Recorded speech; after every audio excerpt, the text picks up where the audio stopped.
जय हिंद, सभी को नमस्कार। चलिए आज हम एक नया चैप्टर शुरू करने जा रहे हैं क्लास 10 का केमिस्ट्री का, जिसका नाम है carbon and its compound. Carbon and its compound. अब क्योंकि आपको पता है कि केमिस्ट्री में इस साल सीबीएसई का क्लास 10 अगर आप देखेंगे तो सिर्फ 2 ही चैप्टर हैं जो बहुत इंपॉर्टेंट हैं, तो उस नज़रिए से ये चैप्टर अपने आप में बहुत इंपॉर्टेंट हो जाता है। और इसके 4 से 5 पॉइंट्स हैं जो बहुत इंपॉर्टेंट हैं, जो इस बार केमिस्ट्री के एग्जाम में पूछे जाएंगे। आपके साइंस का अच्छा खासा वेटेज कवर करते हैं। आज वही सारे पॉइंट्स हम यहाँ पर डिस्कस करने जा रहे हैं। तो जो पहला पॉइंट है जो हम डिस्कस करेंगे वो होगा कोवैलेंट बॉन्डिंग। तो लिखते हैं कोवैलेंट बॉन्ड। अब जरा देखिए, नाम से ही कुछ चीज़ें क्लियर हो रही हैं। जैसे आपने देखा यहाँ पर कि कोवैलेंट बॉन्ड लिखा हुआ है, तो कोवैलेंट बॉन्ड में कोवैलेंट का मतलब क्या होता है? ये कोवैलेंट किससे बना होगा? तो आपको पता है वैलेंट का मतलब जिसके पास वैलेंस इलेक्ट्रॉन हो। तो यहाँ पर अगर आपने एक टर्म लिखा हुआ है, आपने शायद सुना हो इसके बारे में, कोऑपरेशन। कोऑपरेशन कोऑपरेशन का मतलब क्या होता है? एक दूसरे से कोऑपरेट करना। उसी तरह से इसी कोऑपरेशन के थ्रू कोवैलेंट बॉन्ड भी एक दूसरे से कोऑपरेट करता है। कैसे? मान लीजिए कार्बन है यहाँ पर, एक ये हाइड्रोजन, एक ये हाइड्रोजन, एक ये और एक ये। अब यहाँ पर आपको पता होगा कार्बन की वैलेंसी कितनी होती है। तो कार्बन की वैलेंसी कितनी होगी? 2,4। क्योंकि देख पा रहे हैं यहाँ पर ये कार्बन और इसके चारों तरफ एक हाइड्रोजन है। तो आपको पता है कार्बन की वैलेंसी 2,4 4 होती है। और कोई भी एटम क्यों ना हो, अगर उसके आउटर मोस्ट शेल में, मान लीजिए एक एटम है ए, अगर इसके आउटर मोस्ट शेल में 1 इलेक्ट्रॉन है, 2 इलेक्ट्रॉन है या 3 इलेक्ट्रॉन है, तो ये हमेशा इलेक्ट्रॉन्स को क्या करेगा? लूज करेगा। सेम उसी तरह से एक और ले लेते हैं।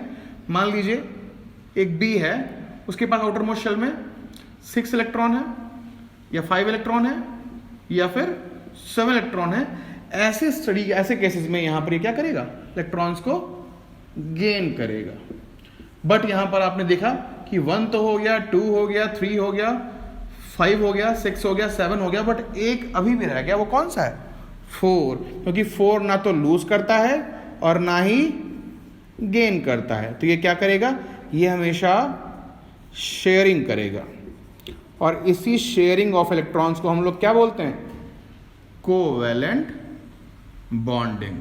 तो देखते हैं यहां पर किस तरह से शेयर करता है। आपको पता है हाइड्रोजन के पास 1 इलेक्ट्रॉन, इस वाले के पास भी 1 इलेक्ट्रॉन, यहां पर भी 1 इलेक्ट्रॉन और यहां पर भी 1 इलेक्ट्रॉन। अब कार्बन के पास आउटर मोस्ट में 4 इलेक्ट्रॉन, तो 1 2 3 4। अब इनसे यहां शेयरिंग हुआ, इन दोनों में शेयरिंग हुआ, इन दोनों में शेयरिंग हुआ और इन दोनों में। इस तरह से कार्बन ने भी अपने 8 इलेक्ट्रॉन्स पूरे कर लिए और हाइड्रोजन ने 2 इलेक्ट्रॉन्स पूरे करके डुप्लेक्स बना लिया। तो हाइड्रोजन का डुप्लेक्स कंप्लीट सभी का और कार्बन का ऑक्टेट कंप्लीट। इसी के साथ कोवैलेंट बॉन्डिंग क्लियर हो गया। चलिए अब नेक्स्ट चीज उठाते हैं। Now next thing which we will be covering is carbon valency.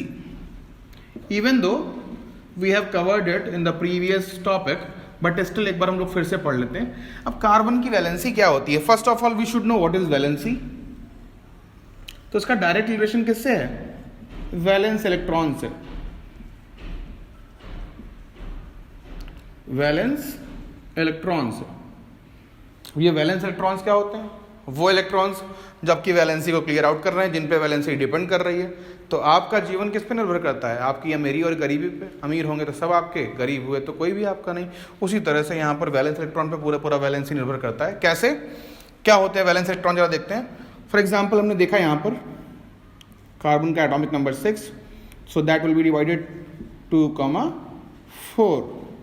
ये 4 क्या है? इसके वैलेंस इलेक्ट्रॉन है और यही इसकी वैलेंसी शो करते हैं। But if you will go through the NCERT, the definition which is given for valency is the capacity of any atom to loose और gain electron is known as its valency. यहां पर इसका मतलब ये नहीं है कि किसी के आउटर मोस्ट शेल में 3 इलेक्ट्रॉन है या 2 इलेक्ट्रॉन है तो उसकी वैलेंसी हो जाएगी। कितने इलेक्ट्रॉन्स वो लूज करेगा या कितने इलेक्ट्रॉन्स वो गेन करेगा अपने ऑक्टेट को कंप्लीट करने के लिए, उसी को उसका वैलेंसी बोलते हैं। तो देखिए अगर कार्बन के पास आउटर मोस्ट में 4 हैं तो कितने चाहिए होंगे? 1 2 3 4। इसीलिए इन चारों को मिला के इसकी 4 क्या हो जाएगी? वैलेंसी हो जाएगी। Now the next topic which we will be covering here is allotropes. Now next is allotropes. अब क्या होते हैं एलोट्रॉप्स? एलोट्रॉप्स को जानने के लिए बड़ा सिंपल सा एक फॉर्मूला है, आप ये लिख सकते हैं, same chemical property but different physical appearance.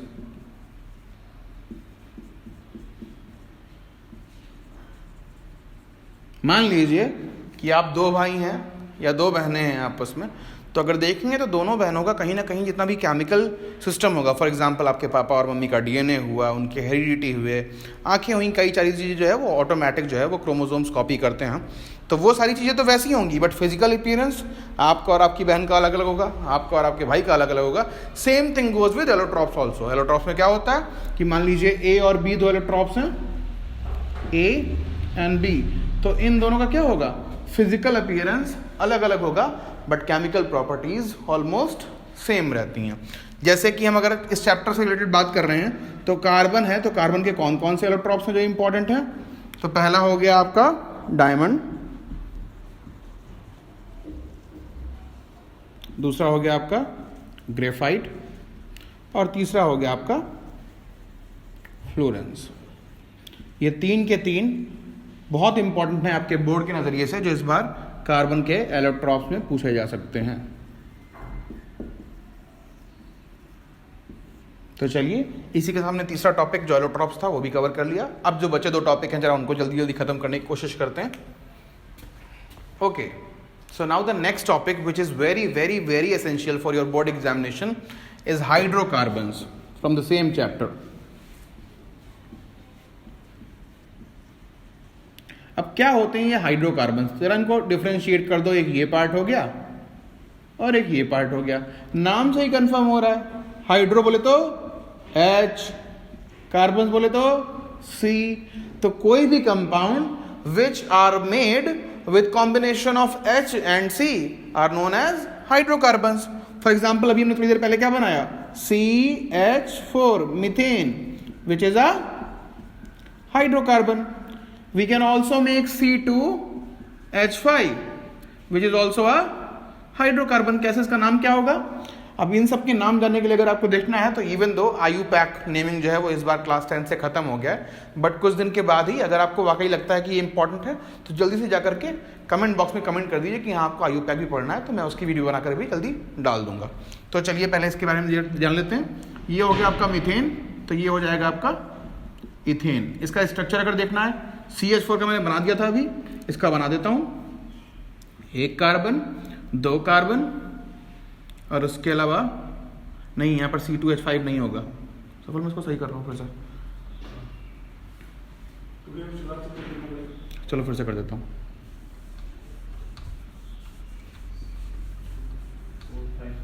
तो एक बार, हाँ वही करूंगा। तो फिर से एक बार जरा, हमने मीथेन का स्ट्रक्चर बना लिया, अब हम लोग इथेन का भी स्ट्रक्चर बना लेते हैं। C2H6 लिखा, ये है हमारा इथेन। अगर इसका स्ट्रक्चर देखना है तो I just make it here, one carbon, two carbon. One carbon means meth and two carbon means eth. So here will have 1, 2 and 3 hydrogen, H, H, H, 1, 2 and 3 hydrogen, H, H, H. This is how C2H6, that means ethane, will be made, and it is also a kind of hydrocarbon.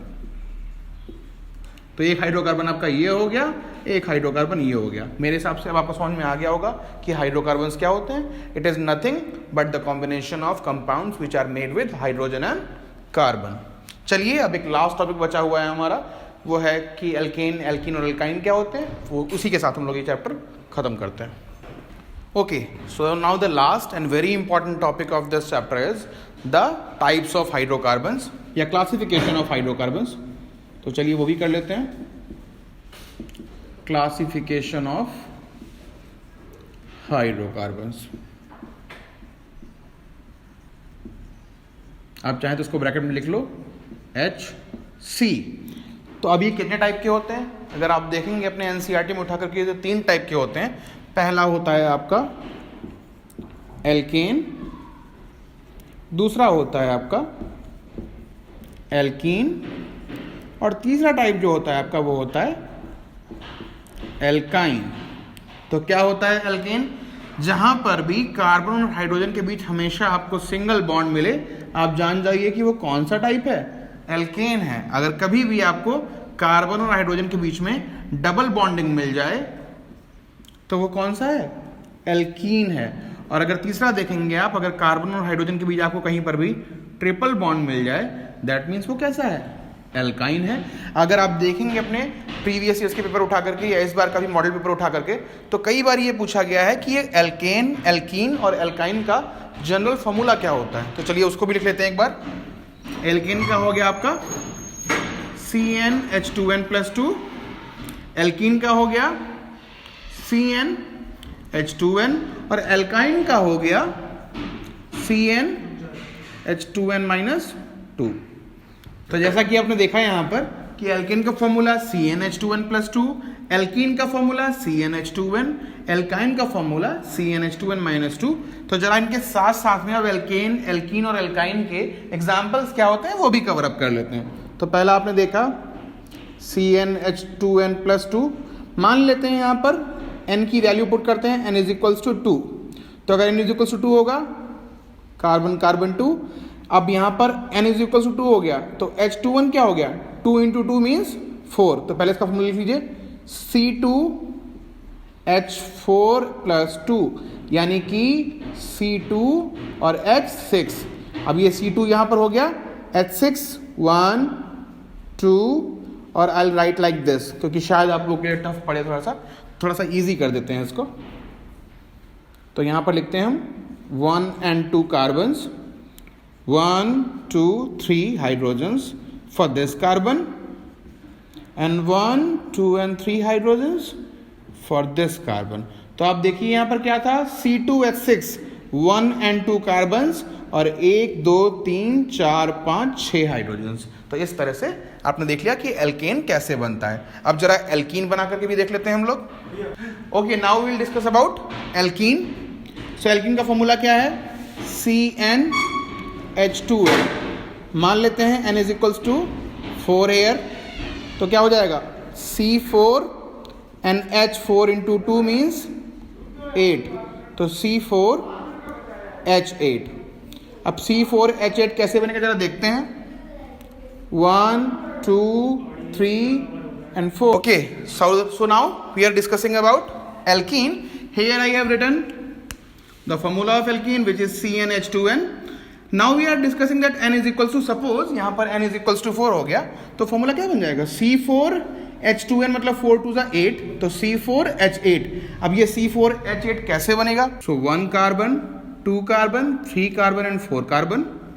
अभी यहाँ पर अगर इस carbon और carbon के बीच में double bonding होगा क्योंकि एल्कीन है इसलिए, so now 1 and 2 hydrogen will be placed here. अभी यहाँ पर 1 2 और 3 या ये हो गए, एक ही बॉन्ड तो बचेगा इस कार्बन के लिए वैलेंसी कंप्लीट करने के लिए, तो एक हाइड्रोजन यहाँ पर हो गया, 2 हाइड्रोजन्स यहाँ पर हो गए, और बाकी बचे हुए 3 हाइड्रोजन्स यहाँ पर हो गए। अब देखिए हमने क्या फॉर्मूला लिखा था, C4H8, जरा गिनिए, 1 2 3 and 4, C4 हुए, हाइड्रोजन गिनिए 1 2 3 4 5 6 7 और 8। इस तरह से C4H8 मतलब एल्कीन हमारा कंप्लीट हो गया। लास्ट वन हमारा क्या है, एल्काइन। चलिए उसके बारे में डिस्कस कर लेते हैं। Now next one is alkyne. We will write the general formula of alkyne also, which is CnH2n-2, and where n = 3. So 1 2 3 and carbon carbon triple bonding. So one hydrogen will be placed here, 3 + 1 4, and 3 will be placed here, hydrogen hydrogen and hydrogen. अभी यहाँ पर देखिए इस carbon की valency 1 और 3 4, इस carbon की valency 3 और 1 4, और इस कार्बन की वैलेंसी 1 2 3 4। इस तरह से हमारा क्या हो गया, फॉर्मूला क्या था इसका, CnH2n-2, n = 3 होगा तो C3H3 × 2 6 - 2, तो ये हो जाएगा C3 और H 4। देखिए यहाँ पर कार्बन कितने हैं, 1 2 3, और हाइड्रोजन कितने हैं, 1 2 3 4। इस तरह से हमारा एल्केन, एल्कीन और अल्काइन पूरा कंप्लीट हो गया। अगर अभी भी इस चैप्टर में कोई प्रॉब्लम आपको लगती है तो प्लीज़ जाइए कमेंट सेक्शन में कमेंट करिए, और हम लोग फिर से इसका वीडियो बना करके जल्दी से जल्दी फिर से अपलोड करेंगे। Thank you so much for watching. Please like, share and subscribe.